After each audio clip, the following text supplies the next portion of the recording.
The short-lived revolt led by Yevgeny Prigozhin, a Russian mercenary commander and former protege of President Vladimir Putin, has significant implications for Putin's rule and the ongoing war in Ukraine. The revolt, which challenged Putin's two-decade hold on power, further damaged his image as a tough leader, already weakened by the protracted Ukraine conflict and the heavy loss of Russian troops. During the revolt, Prigozhin and his forces, including the Wagner troops and Chechen fighters, made a march towards Moscow, reportedly taking control of a Russian military headquarters in Rostov-on-Don, responsible for overseeing operations in Ukraine. They faced little resistance as they advanced, and even managed to down helicopters and a military communications plane, according to Russian media reports. However, the revolt was eventually quelled through a deal that saw Prigozhin being sent to neighboring Belarus, a country supportive of Russia's invasion of Ukraine. The Kremlin spokesperson announced that charges of armed rebellion against Prigozhin would be dropped,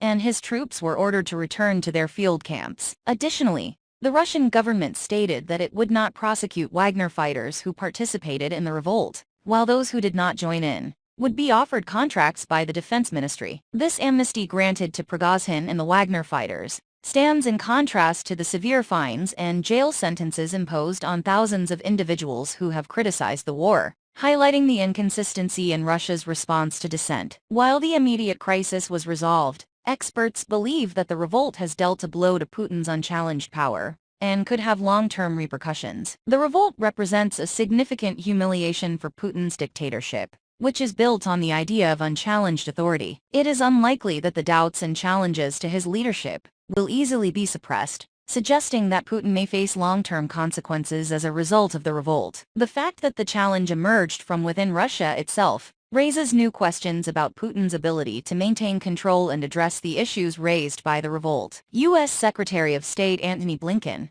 acknowledged the cracks in Putin's facade and expressed that there are numerous unanswered questions that Putin will need to address in the coming months. However, Prigozhin, who had been providing updates throughout the revolt, has gone silent since the deal was announced, leaving uncertainty regarding his current whereabouts and the actions of his Wagner troops. Overall, the revolt and its aftermath have exposed vulnerabilities in Putin's leadership and may have set in motion a destabilizing trajectory for the Kremlin. The temporary resolution of the crisis through amnesty may prove to be a short-term fix, rather than a long-term solution, further complicating the already fragile equilibrium faced by the Russian government.